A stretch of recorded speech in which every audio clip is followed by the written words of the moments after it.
बिस्मिल्लाहिर्रहमानिर्रहीम। मेरे मोहतरम भाइयों और मेरी प्यारी बहनों, अस्सलामु अलैकुम। अगर आप इस वक्त किसी परेशानी, खौफ, बेचैनी या मुश्किल हालात से गुजर रहे हैं, अगर दिल घबरा रहा है और रास्ते बंद महसूस हो रहे हैं, तो आज की वीडियो आपके लिए है। नबी करीम सल्लल्लाहु अलैहि वसल्लम ने हमें एक ऐसा मुख्तसर मगर बेहद ताकतवर जिक्र सिखाया है जो मुसीबत के वक्त ढाल बन जाता है। आज हम जिस मुबारक जिक्र के बारे में बात करेंगे वो सिर्फ अल्फाज ही नहीं, बल्कि ये अल्लाह की तौहीद का ऐलान और अल्लाह पे मुकम्मल भरोसे का इजहार है। वो जिक्र है अल्लाहु अल्लाहु रब्बी ला उशरिकु बिही शैआ।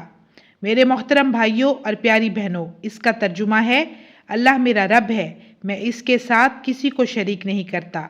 इस जिक्र की बरकत से दिल की बेचैनी ख़त्म हो जाती है, खौफ और घबराहट में सुकून मिलता है, मुश्किल वक्त में अल्लाह की मदद शामिल हाल होती है। तौहीद का इकरार ईमान को ताज़ा करता है। ये जिक्र नबी करीम सल्लल्लाहु अलैहि वसल्लम से मुसीबत के वक्त मनकूल है, अलबत्ता कोई ख़ास तादाद मुतय्यन नहीं। मुसीबत के वक्त कसरत से पढ़ें। मेरे मोहतरम भाइयों और प्यारी बहनों, जब हालात सख्त होने लगे, तमाम दरवाजे बंद होने लगे, तो बस ये पढ़ते रहें और यकीन रखें कि जिसका रब अल्लाह हो उसे दुनिया की कोई ताकत नुकसान नहीं पहुंचा सकती। मुश्किल वक्त में आंसुओं के साथ, यकीन के साथ ये कलिमात पढ़ें और अल्लाह पर मुकम्मल भरोसा रखें। असल ताकत, सुकून और असल मदद सिर्फ अल्लाह ही के पास है। तो जो मेरे बहन भाई सख्त मुश्किल का शिकार हैं, वो इस जिक्र को कसरत से करें। मेरी अल्लाह से दुआ है कि वो हम सब के लिए आसानियों को पैदा फरमाए।